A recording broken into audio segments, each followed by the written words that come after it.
They are angry and frustrated and scared. Your painting remains unfinished. There's a great splash and he is momentarily obscured by a flurry of white spray, and then, there he is, lying on his chest in the puddle. The walls shake. There's no other word for it. It's a habit of hers. We start to walk down the long level corridor illuminated by quaint chandeliers hung up against the ceiling. I don't think she's from this decade. I would certainly raise an eyebrow if I saw somebody on the street with such a hairstyle and curious choice in clothes. My heart pounds with panic, but I step forward, pointing a finger at the creature on the pedestal.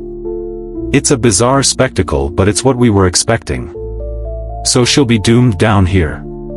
But if she has survived down here for so long already, then who's to say she won't survive a little bit longer? But you don't know how long she's been down here, Eric. They might be hunting her at this exact moment. She's younger than Benny, though far younger. What chance does she have alone? Hell, maybe it's a trap. My decision, however, is made for me. It is made for me, and I do not have to stress the guilt of choosing one over another. Parker breaks off from the group, reaching down and grabbing up his hammer. It is made for me, and I do not have to stress the guilt of choosing one over another. Parker breaks off from the group, reaching down and grabbing up his hammer, running as fast as he's able given our surroundings. I didn't want to kill this thing. Already on it. They look out at us passers-by with expressions of longing and loneliness. The pond folk return to the puddle. The snake says to him, "You don't seem to know much about human names. Benny isn't a she. Bring the cages around and open the first." For Monocle starts to the edge of the room and pulls on a great gray lever, freeing a metal wheel in the wall, which he then spins around in a slippery grip with a great clank and grinding of gears. Unseen, the cages, following some kind of rusted rail, jerk awkwardly along their routes and closer to the unseen. The cages, following some kind of rusted rail, jerk awkwardly along their routes and closer to the center of the room, above the great table. "Eric," Lauren hisses, "what are we going to do?" "But I don't know what to do." Litherlax throbs for a moment more and then screams down towards us. As I breathe in, I can taste the faint tang of something metallic and bitter. Lauren shoots me a glance. Lauren does the same. Litherlax. "It's cold." Benny, is that the name you say?"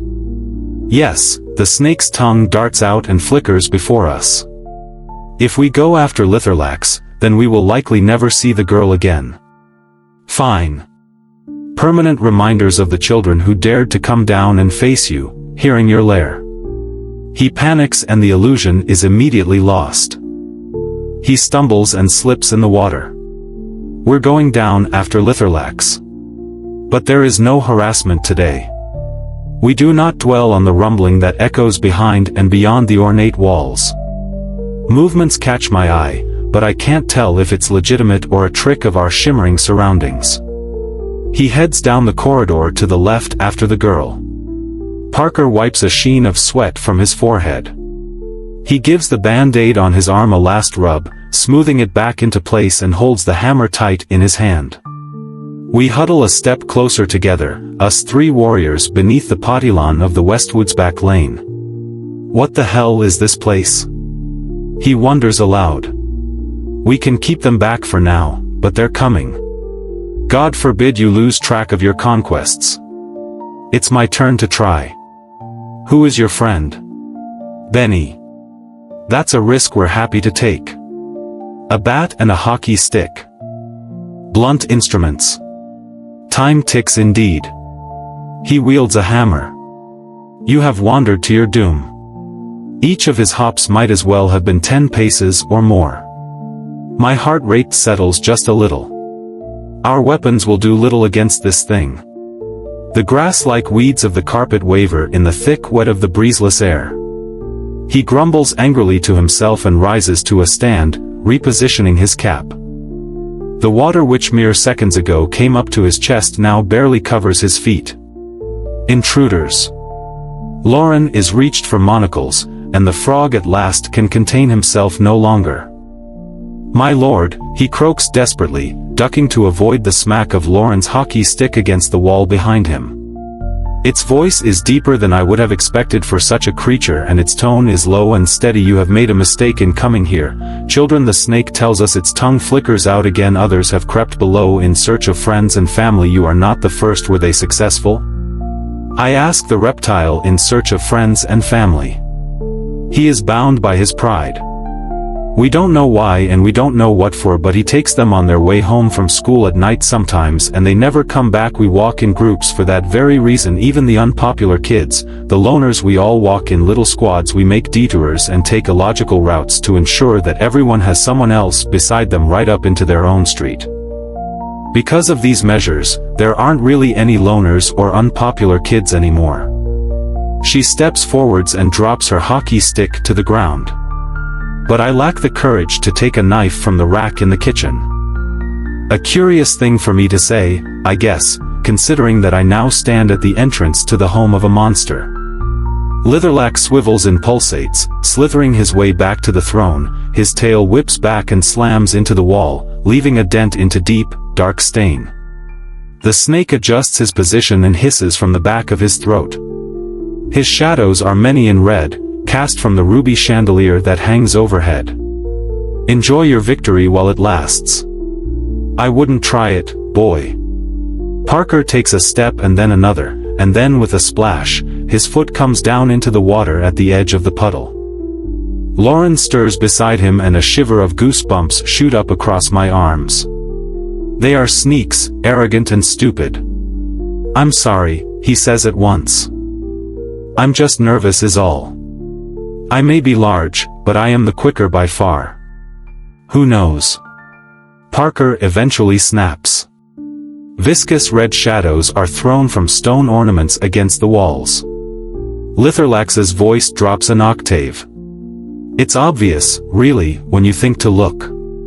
Insane, and yet, enough is enough."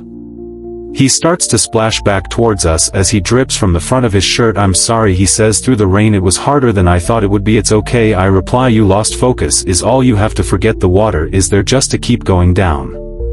Consider yourselves escapees, if you will." Parker gently knocks my arm with the butt of his hammer and points, and we follow his gaze.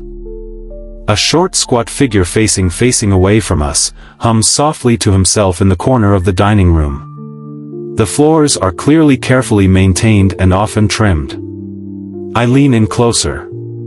The tension is palpable, but they hold her words and she continues. "Please, just let us go."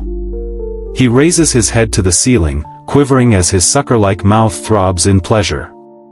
He pushes me off and bounds away through the halls, croaking and warbling and warning as loud as he can. There's no way that we'll be able to catch up. I squirm but steady my nerves. Maya's not for excuses. His neck is craned back. He croaks and throws out his arms and pleads with the very creature that we have come all this way to see, the Colossus upon his enormous throne of cold and mossy red stone. He is Litherlax, a bulging, leaking and writhing leech, monstrous in size. His squirming sends ripples of disgusting noise reverberating around the walls. Slimy and shiny and black, he pulsates grotesquely, and the reddish light from the chandelier catches in the faint scarlet markings that run all the way down his various segments. He grabs the frog roughly by the shoulder. "Parker, do you think you'll be all right without us?" "I don't know. It should be." "Oh, Litherlax, the great drainer. No one goes down after Litherlax. I mean, it's insane. He needs your skills for that." I pause in fright and worry that perhaps the great leech might well be right. I say it quietly and then set out across the grass and into the waters of the puddle. A little quicker than I should perhaps, but I'm trying to stave off the urge to turn and run back the opposite way. It's as simple as that. Pedestal. My teeth clench hard and I raise my gaze. "Yes, Lauren." The voice sends a tremor of dreamlike fear pouring and splashing like cascading waves through my body.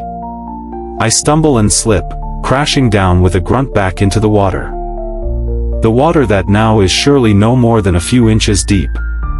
Lauren presses forwards with a hockey stick and puts all her weight upon it, trapping the hands and arms of the frog above his head against the mossy green ground. His innards groan and growl with satisfaction as the girl withers like a leaf before our eyes. I turn to her as do all the eyes in the room. It gives the back lane an unsettling, otherworldly quality. I turn to the boys behind us.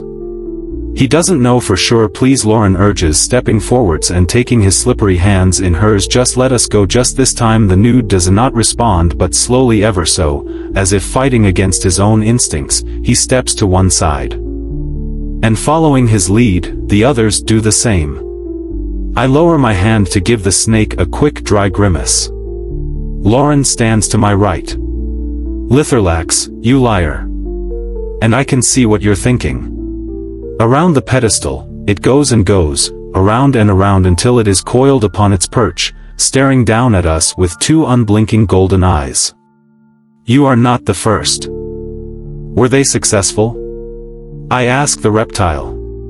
The snake pauses. But he calms himself down and the bubbles slow their streaming. And so we do. Emma, he chokes. The corridor ends in the largest room so far, a great and kingly hall with a single long table that extends almost from wall to wall. The wild grass-like life of the carpet is less obvious in here. Fine. We are surrounded by trees here and a misty haze borders the edges of our vision. We hear shouting and panic and clamor. Corner after corner, and there at the statue of the toad with the scales lays Parker. But my motion still feels closer to amidst air than amidst water, if that makes any sense to you. He has his arm thrown around the girl and they cower together in the center of a commotion. But I would rather this than have to face my mother and justify the thievery of a knife. No tables in this one, though, just a statue of a grim-faced toad, blindfolded and wielding in its hand a set of scales held in precarious balance. They've started getting through, guys. He rubs at a band-aid on his elbow. I think you're lying to us, reptile. Well then we aren't too late, are we? I reply coolly. It isn't a question. There's no air, he cries out, and it seems for a terrible moment as if his suspension of disbelief is lost. Benny is a he. I don't want to do that, and neither do you. Pillars tempered with iris and watery green ferns mark the corners. Do you think that'll be okay? Lauren pants breathlessly. The water rises up to my neck. This might be the one, but the corridors stretch maddeningly on. They are coming, echoes the voice of our guardians above the surface of the puddle. If you try to stop us, then we'll fight you. Time ticks away. I reply, lovely.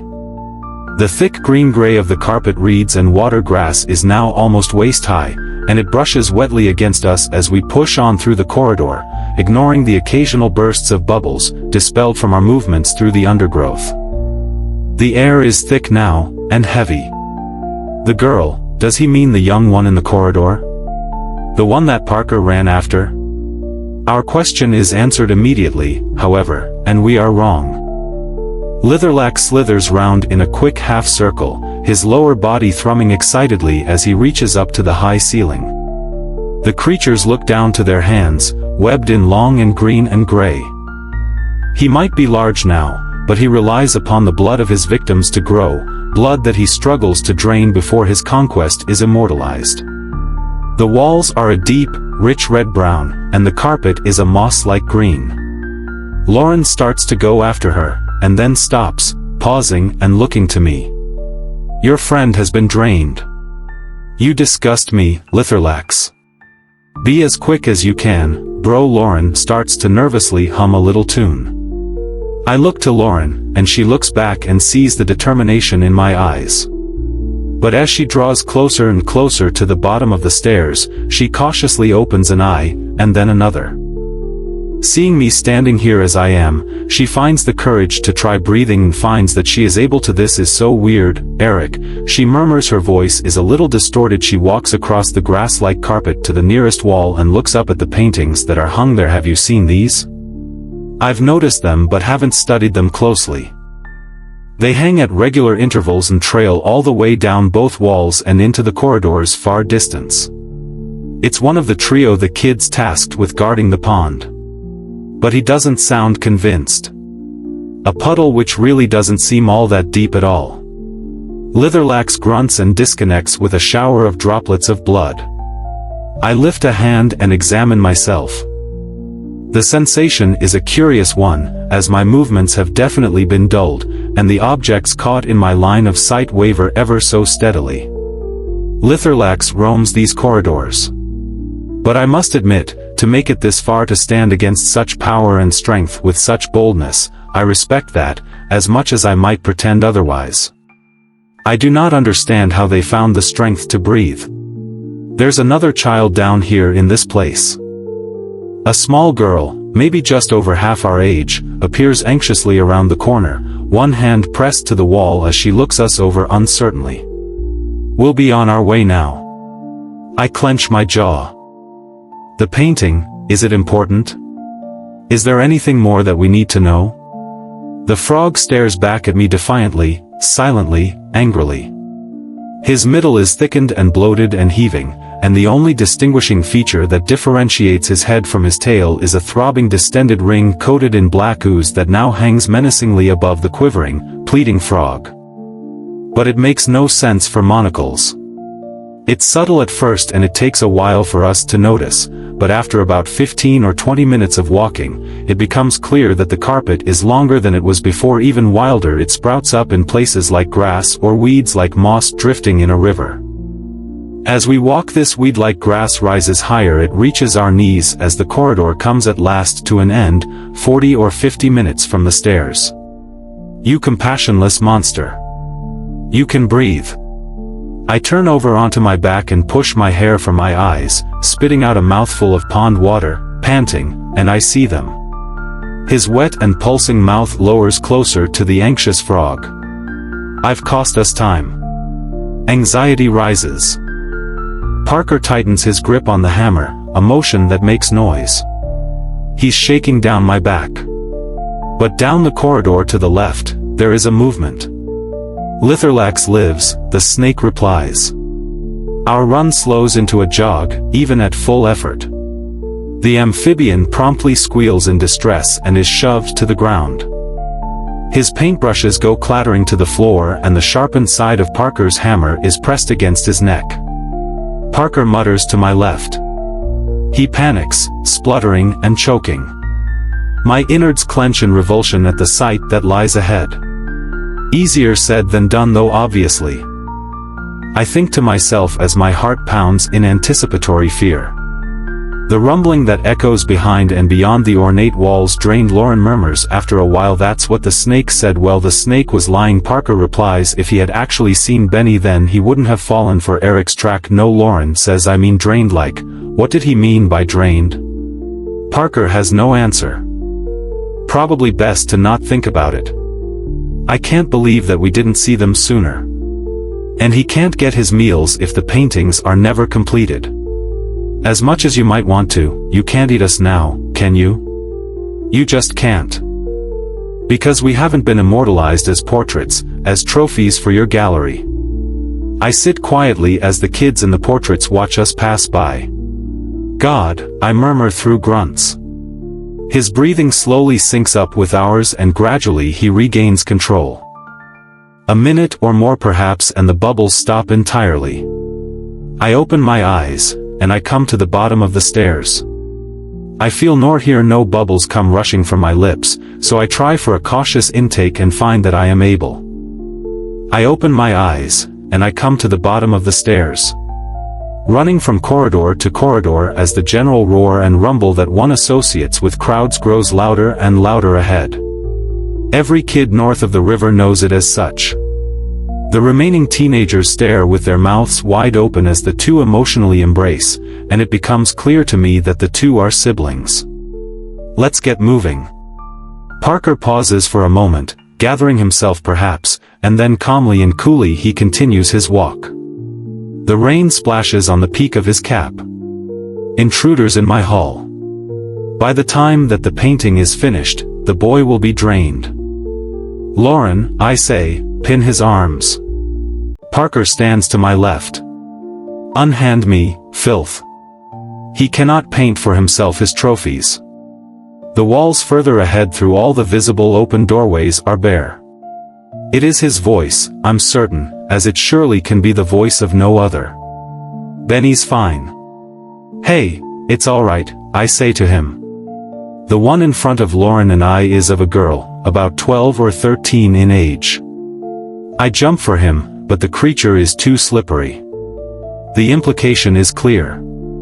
Litherlax. I am most grateful. I could do the same to you now with ease. Any second. The bodies have indeed been drained. We all are. This next part gives me no pleasure, but we can't afford to take any risks. We follow his movements and gasp. I hope you find your friend. Face me if you would face me. Parker speaks up. The frog watches from the sidelines, a picture of quiet terror. He tries to match our breathing. A shame about the circumstances, but it is what it is. So we're going to continue on our way. He's scared. We can't stay any longer than that, you know this, Eric. He doesn't need portraits for us. The drops fall thick and fast onto the surface of Litherlax's puddle. They're haunting in their authenticity. And he struggles.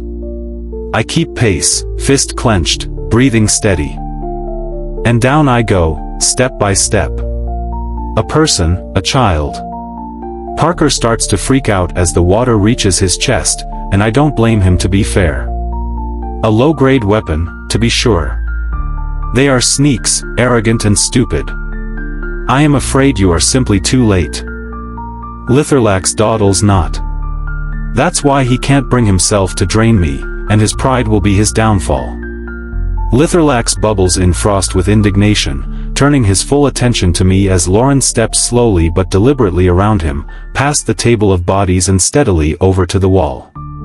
After a second or two it is settled, and I see behind me a set of wide and imposing stairs. They ascend up and up to the shimmering and through the shimmering watery veil-like ceiling. I watch him regain control of his breathing. Why do you lurk down here in the depths? You only ever take one shot at a time. His breath reeks of iron and blood. Litherlax laughs and taunts as he slithers around us like an oozing leviathan, knocking bodies beyond count to the floor as he moves over the table and blocks Lauren's path to the wall. Get to the lever. I take in a deep breath of the chilled, wet late afternoon air. The teenager who blamed himself for Benny's disappearance has taken it upon himself to set up dedicated groups and patrols. No one walks alone, he proclaimed, and to this day he's kept his promise. He turns to her and tilts his head in thought. It opens its mouth and I find myself curiously unsurprised to hear it speak. Since the beginning, an aura of subtle blue-green has tinted our surroundings, but that ends at the next corridor. If he doesn't get his victims, he whispers, then he comes for us, the pond folk. We aren't worthy of the title of trophy. Nothing will follow you down and nothing sick will come back up. Every time we round a corner, I think that this might be it. Lauren's hockey stick and my own bat are pointed right down to his face as his bulging eyes dart from person to person. Pauses. Here we go then, I guess. The frog, despite his nerves, finds the courage to clear his throat and to interrupt. My lord, the children, the surface dwellers, they will be here soon, surely. We can keep them back for now, but they're coming. Be as quick as you can, bro. Any second now. Something to step into for a little splash. Well, Litherlax's puddle is nothing like this. Lauren murmurs and the hairs in the back of my arms bristle and rise. Don't wait up for me. It reverberates softly through the walls. It's just water, he shrieks. Here we go. Litherlax steals children. Litherlax himself, perhaps. Closer we approach, closer and closer, and it becomes apparent that the figure is no man. What we had mistaken for a gray jacket is merely the shading of his slimy skin that is tinged and tipped in green. The wind blows. I murmur a grave but genuine thank you in reply and turn back to the great puddle. She panics. It's so cold. The rain is loud against the water beside my ears. I take a breath and I close my eyes and my head dips below the surface. I keep walking down. The sound of the rain is muffled and grows quickly fainter and fainter above me. The water feels thin somehow, not quite as thick as water is supposed to be. Down and down, step by step. His gray-black, oozy ring of lips peels sickeningly back to reveal 3 pinkish-gray, beak-like jaws. They must have tricks. I should drain you now for your insolence. How dare you? How dare you? He splutters and writhes, angrily slamming his tail across the table and knocking a myriad of bodies to the grass. Which way? The frog's eyes dart to one of the offshooting corridors and I nod. He'll drain you, the frog squeaks. The ground rumbles, and the pond folk approach. Oh, for monocles, worry not. Lauren squeezes him into a hug and Parker does much the same. You are too late. The corridor stretches on. It's certainly not quite what we were expecting. Come on, I say to them. The walls, as grand as they are slimier. What do we do? I fumble for the words. They must have tricks. A pedestal of chipped white stone stands in the center, and the carpet reaches almost to its peak. There's something coming. It's harder now to retrace our steps, but we do our best. Rumbles the ethereal voice of Litherlax from the depths of the unknown. Come now or never. He croaks and struggles. She slips and stumbles and turns. I hold my ground, sweat leaking down my back. He pauses. Litherlax's fangs, each no bigger than my own fist. Just save him and get yourselves out of here. Go. He disappears from sight around the corner. He has been taken away like so many before him, into the depths of the puddle on the Westwood's back lane. The body of Litherlax would need to be pierced to be seriously harmed. It's been almost 2 months since then and no more kids have disappeared. I doubt the man would care. We're actually doing this. Lauren replies as she rolls it up and stuffs it into her coat. He is, proportionally speaking, an enormous frog, though one no taller than I. The gears turn in my head, piecing together all the information that I have available, creating a plan as best as I can. It shouldn't be this difficult. We hasten along, hearts pounding in tune. I point to the easel as my heart races. We are sorry for disturbing you, for disturbing all of you, but we had no choice. Drained, as warned the snake, as warned the frog. Munched deliriously into her side and with a squirt of blood she is brought down writhing. Litherlax pays the commotion no mind, and I address my next words to he, as Lauren pulls the lever and turns the wheel. Benny's cage rattles down the chain and drops, opening at the base, and our friend falls down onto the corpses below with a grunt. The tables are many and they are draped in lily-pad leaf-like cloth. Half the walls are covered in portraits, but only half. The great leech warbles. By doing so, another picture on the floor besides the easel is knocked over. This one looks complete but for its framing. There is a deserted bandstand in the corner and a podium for a non-existent server to welcome the guests. He pulls back with a sigh. Let us pass, panfolk, I say to them in a loud voice. Let us go on our way. Down they come to be followed by a plastic yellow raincoat. I never thought that I would see you again. With respect, that is not what I asked. As I breathe in, I can taste the faint tang of something metallic and bitter. Lauren slams a hand over her mouth. I'm sorry. A little further I message 3 out just a little further and before we know it we feel the hard stone of the stairs beneath our feet. Up we climb and we feel the rush of the bubbles grow stronger now, irresistibly strong. They rush about our ears and blur our vision. Struggling to breathe now I can only push forwards handheld with someone else. I can't tell who in the madness climbing and with a sudden gasp of cool night air the puddle that's behind me. Lauren. We run for the final time back along the corridors, back past the rooms, back through the dining room and back through the hall with the snake's pedestal, back past the portraits, painting after painting. I detect from the portraits a faint smell of blood that I hadn't noticed before. And just as exhaustion threatens to take a hold, the stairs appear in our sights at the end of the hall, the gravestone steps. I consider the portraits in their hundreds, lining the walls of Litherlax's below puddle, pond mansion home. And Benny, alive and safe. I grin at the boy and he grins right back. Its tongue flickers briefly out and then retracts at once. It looks from Parker to Lauren and then to me. Parker stops as he returns to her side and he looks at me. If we don't try and put a stop to this now, then when? If we don't try and put a stop to this now, then when? Our friend has been taken and he needs to be saved. He turns to her and tilts his head in thought. Our shadows, many as they are, seem to ripple softly against the carpet. Are you ashamed, is that it? Ashamed of surface dwellers seeing you for what you really are? A common leech, bloated behind its place. I see the frog tense up against the wall in dismay. I turn to the corridor on the right, almost instinctively. There's another long pause, rich with tension, and I pick up the tune where Lauren left off. I look at the paintings as we pass them by, nerves racing. The more we pass, the more the clothes and styles start to become familiar. Grand, like the kind you would find in a mansion. At the mention of water, I see a stream of bubbles rise up from Parker's mouth. Litherlax awaits down the corridor to the right. She holds a hockey stick like a staff in her left hand. I try releasing my breath as I descend. The frog sees your approach but dares not to speak for fear of breaking the tension and drawing the focus of Litherlax's rage. How dare you?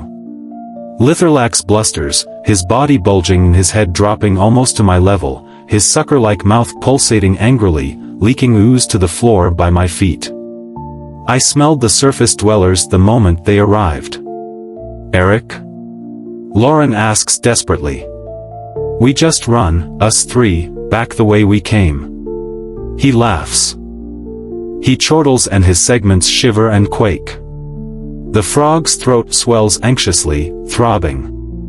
One hurdle at a time, we go for Benny. The light is changing ahead. I become instantly aware that I am drenched to the bone and stagger from the puddle with my hair and my eyes leaking down my face. All right. Litherlax rise in rage, but he does not strike, and I can only presume that my theory holds. Lauren, I mutter, get to the lever, bring down Benny's cage. A girl of about 14. And Benny. We'll stand guard, he pauses. No, I say, that can't be right. Jesus, comes a voice from behind. Litherlax's puddle can only be entered towards the day's end, but when the sun sets and night falls, that's when the creatures return to the water. The clock ticks, and as if in response to these thoughts, a distant and watery voice echoes down from the ceiling. I nod to Parker and the boy reaches out. And Litherlax is weak, weaker than he pretends. It falls slower than it should. His feet are webbed and legs bowed. He falls to his knees and clutches his throat, rasping. Our fourth has been taken by Litherlax. You can talk. Come on, breathe in and out. These creatures from otherworldly domains, they speak in riddles and half-truths, I'm sure of it. But I am able to go further.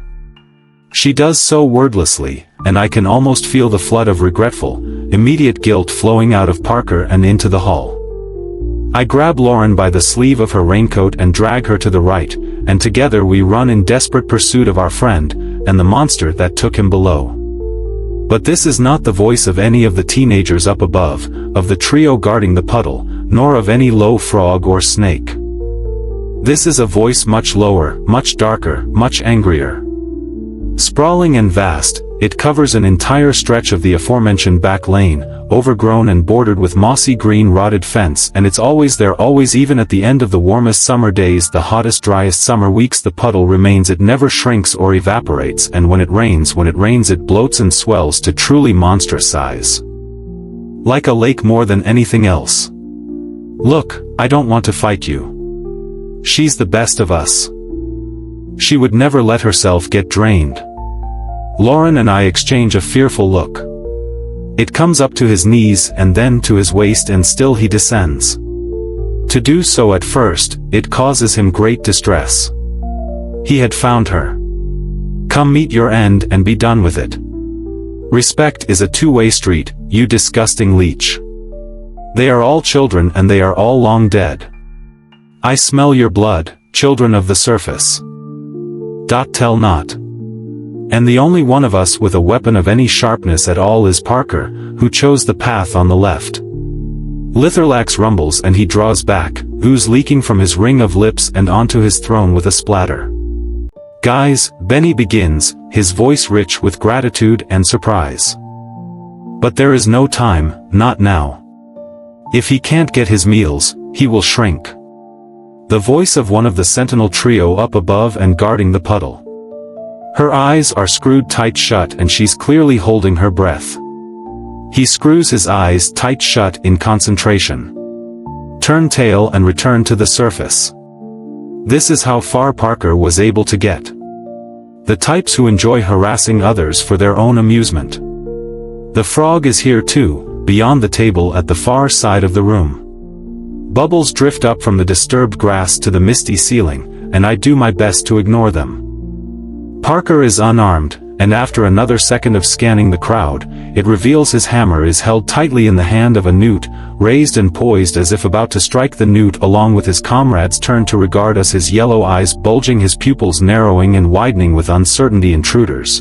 He whispers and the word is echoed amongst the others, the frogs and toads and turtles. An enormous fish suspended impossibly above the ground and floating in place raises a fin, her mouth gulps. Open. You think we can't feel it? She splutters.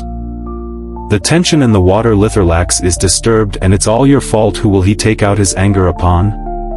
I ask you, who? A murmur of agreement ripples around the group. She looks at me, her deep brown eyes full of anxiety. It feels weird being here, as a group of three. The snake appears when we're about 3 or 4 feet away. A deep, greenish-gray, it blends in well with the surrounding grass and we come to an instant stop as it slithers out from the weeds. Your eyes may be unblinking, but I think you saw nothing. Foolish girl, says the newt. He pushes aside his fellows and steps from the circle. If we try to hold Litherlax back from his prey, he will turn on us, he will drain us dry in their place. Has he ever? Is there even a single painting of one of your kind in this entire mansion? The newt stirs. I can see the watery cogs turn fast in his brain. Parker's face is turning red. The creature's lips roll back over the fangs to fix like suckers on the girl's side, and in the space of no more than 10 seconds he drains her. His body pulsates as great gulps of blood are drawn into his focused, contracting, and monstrous body. I nod for a second time but still say nothing. And we won't, Lauren interrupts. I don't get a good look at it before it lands, however, and it is quickly obscured from sight. Hey, let's get a move on. If they didn't know that we were here before, they do now. Come on, this way. And together we run down the route that the frog implied, out from the dining hall and past a multitude of curious rooms. One contains a garden of sorts, another a collection of statues. It's raining now, actually. We pass them all by, creature after creature, and we leave them behind. And then once the corner has been rounded, we run. What if you were to go right ahead and drain us right here and now? Would your frog servant be able to complete the portraits, having seen us so little? You would screw them up, surely. They would be wrong, embarrassing mistakes. He tugs his hat a little tighter down onto his head, afraid perhaps that it's going to float away. We're doing so now and you can do the same. Taken from his dad's toolbox, I guess. Whistling, she joins in as does Parker, and we begin to push deeper into the hall, steadily approaching the pedestal in the center. My vision wobbles gently as I do so. For him, the illusion is broken. How are we even able to breathe down here? I can't get in any. It's okay, she says. Each window is flanked by statues of Litherlax himself, and the great table is covered sickeningly and carelessly in the bodies of his victims. I feel a sharp pain and realize that Lauren is, perhaps unconsciously, clenching my hand in terror. This evening, she has chosen the theme to the old sitcom, Perfect Strangers. We listen to the melody as we await the arrival of some monstrosity from one of the offshooting corridors. It's a different kind of courage, I guess. Benny? He's the one in your painting, says Lauren softly with a chill. I turn to look. The painting is only half finished. There remains a great deal of shadow and realism still to be added, but the portrait's occupant is clear. It's Benny. All right. The frog's eyes flicker from Lauren to the painting in back. The others will be here soon. He murmurs they will take you to Litherlax. If he hasn't found you already. The walls rumble. Where is he? I reiterate. The boy in your painting. We aren't leaving until we find him. The frog's throat swells anxiously, throbbing. I reiterate. That's where he is. Benny. Our friend Benny. He's a painter of some kind, working away at a sheet of rich paper stretched across an easel canvas. I know that they would have held back the creatures for as long as they could. I turn to face him, and as I do so, the girl that we saved runs straight from the water right into his arms. The cage with the teenage girl in starts to descend, swinging on its chain as it does so, and then, 6 or so feet above the table, the floor of the cage slams open, and the girl falls screaming to the pile of corpses below. And with a speed surprising for his bulbous and bloated size, Litherlax starts forward. But he is right. This is truth. And then it hops down into the water and promptly disappears. Their names aren't important for now, but they're a couple of grades above us. Bullies, Basie message 3Y. Silently they part and a path opens up through the crowd center. Some of the kids look as young as 5, some like the first girl in their mid-teens, but none of them are smiling. You would be dead before the weapon was even raised.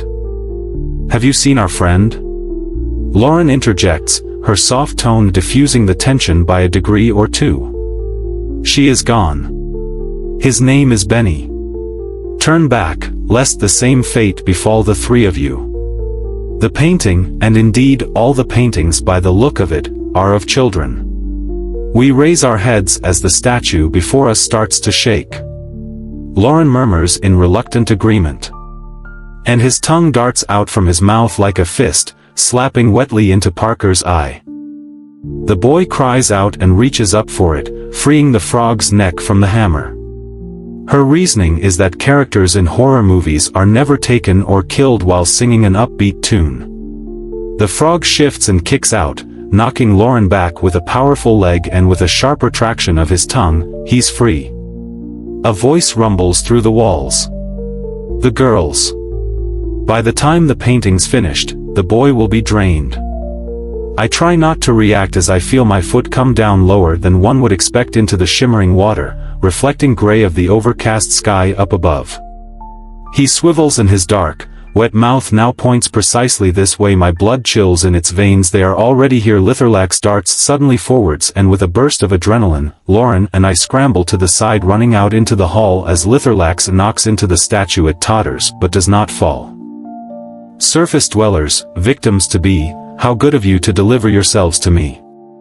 Comes that distant and distorted voice from the world above. There's too many, we can't stop them all. Hurry, they're coming. I study the statue. The scales are held at an angle and each of the weighing pans point down a different corridor. We're close now, I can feel it, and there's a choice to be made. I let out a low sigh and adjust my stance, and as I do so, a curious thing happens.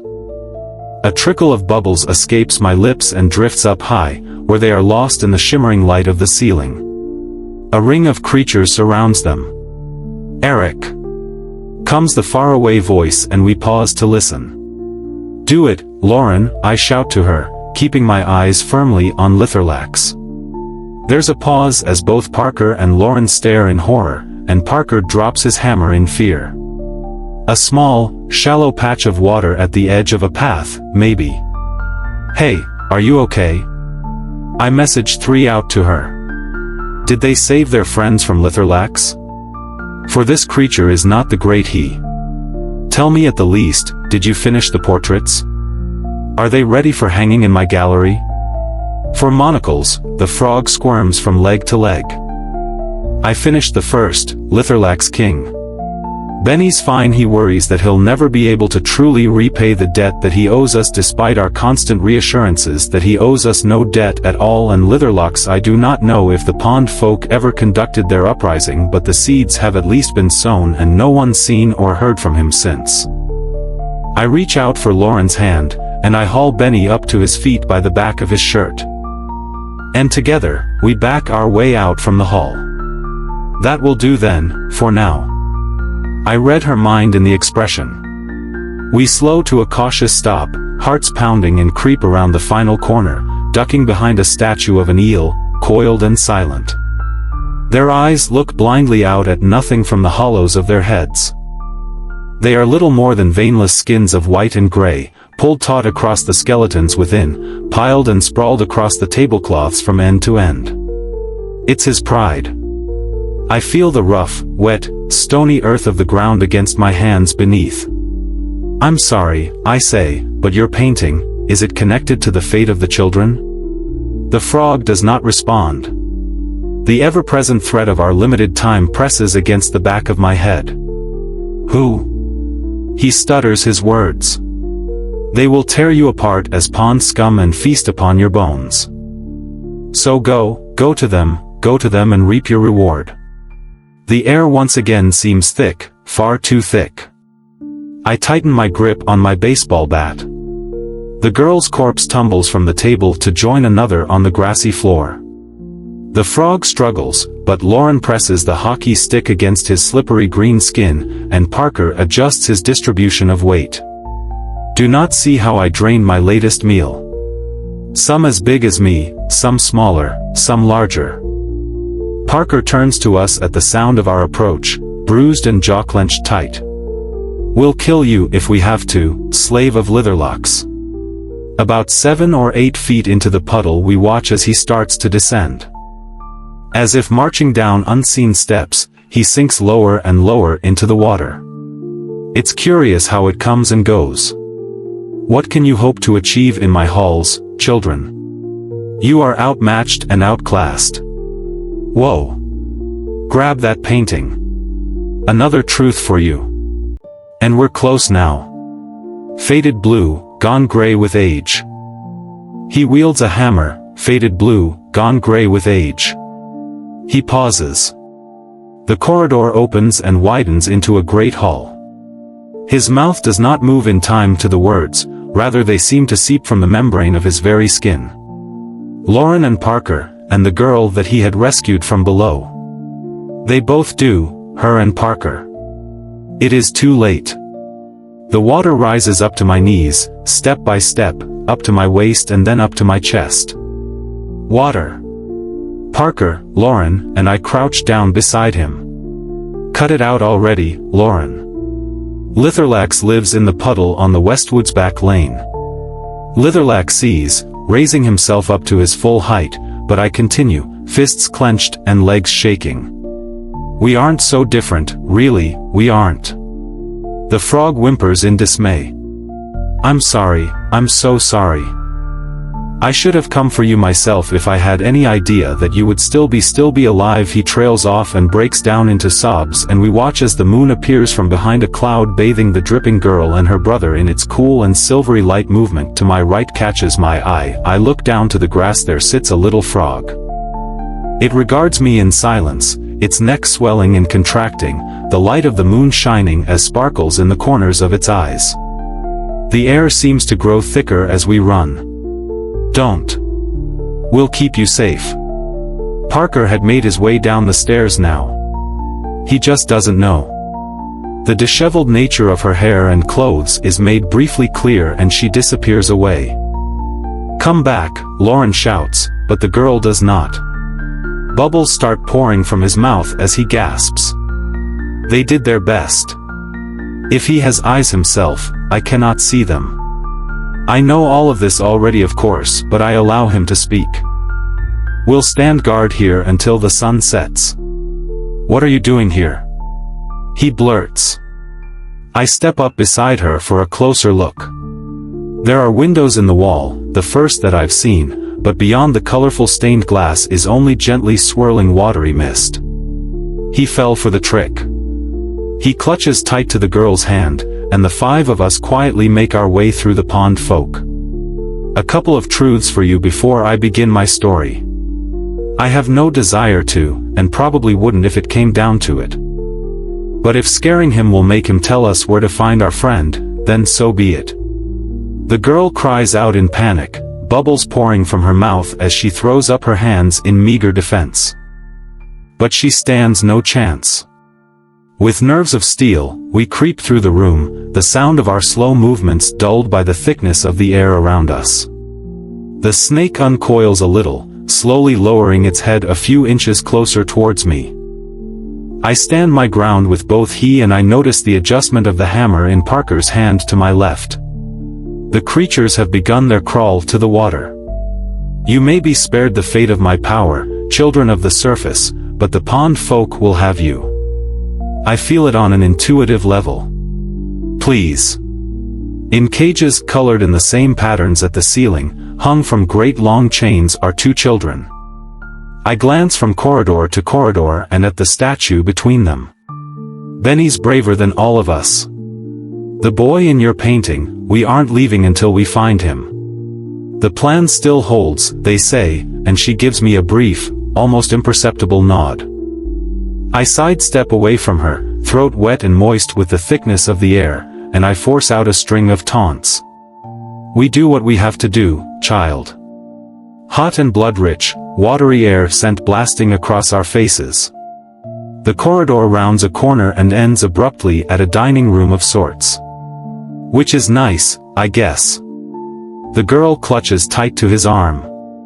I will give you one final chance. Hair tied back and beneath the plastic yellow of a raincoat. The reek of the place grows stronger and stronger as we pass by a room after room. Where is our friend? And don't mess with us, we already dealt with your pal the snake. Parker is careful to leave our interaction ambiguous and the frog's eyes widen in fear. I nod to Benny now by my side. Cowering from the great leech we've destroyed Benny's work in progress, I lie thinking about the picture currently rolled up in Lauren's jacket. Does Manacles possess the talent to start from scratch, using nothing but his own memory? I shoot an icy glare to the frog across the room and decowers back as if stricken with a blow. Lauren has begun to make her way around the edge of the room. Alas, I saw it with my own eyes. You're not helping. I turn around. Litherlax, I begin. I look at my hands at Lorenz. You aren't victims. You assured me that the air was thicker than human children could handle, one forced to exertion. So I think we're done here, Litherlax. Parker is back on his feet. So let's just go our separate ways and in good faith. The snake raises his head. You are foolish. Danger and despair await you down these corridors. I implore you to turn back and save yourself the heartache and the pain. We aren't going to turn back, says Parker. We won't. Then you are doomed, replies the snake, and down he goes. Uncoiling down the pedestal, he creeps back into the grass of the carpet and slithers away, quickly lost to sight amongst the weeds. They look at each other, these creatures from below. There is a general murmur of unease, of cautious hope. It's thick and it's wet, but it's air. Come on, breathe in and out. A set of feet appear through this veil. The reek is Litherlax, I'm sure of it. We don't need to be painted, surely. Turn back while you can. Wait, no, let me go, he struggles in panic. Please, turn back. We push on into another wide hall. 3 further corridors branch away from this hall, and the one that leads ahead seems as good a choice to take as any, so we soldier on, pushing through the green, as Litherlax awaits in the deep. We round the central stone column and leave the hall behind, marching onwards down the overgrown corridor. They stand as a solemn trio, dutiful sentinels. The boy in the front steps forwards. I saw your friend leave off by himself. I could have messaged 3Ed out to him. I could have made the decision to walk with him, but I didn't. I chose not to, and he was taken. I'm sorry, bro.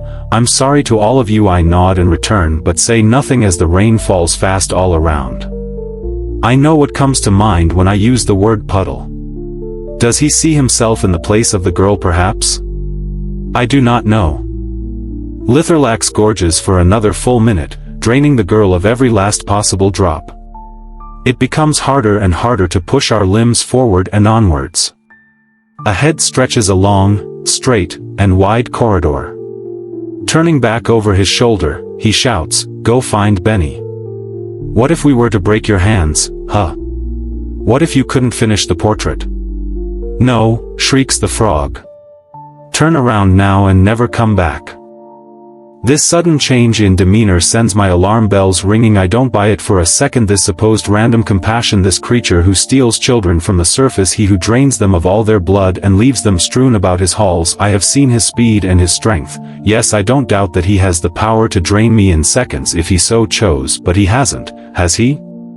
I glance up to the cage, suspended by its chain. Benny looks down at me, silent but eyes wide, hands gripped tight around the bars. And nor has Litherlax drained Benny. I glance from the statues of Litherlax to his enormous throne, to the cowering body of Harmonicles the artist frog. We get a focus on Benny first.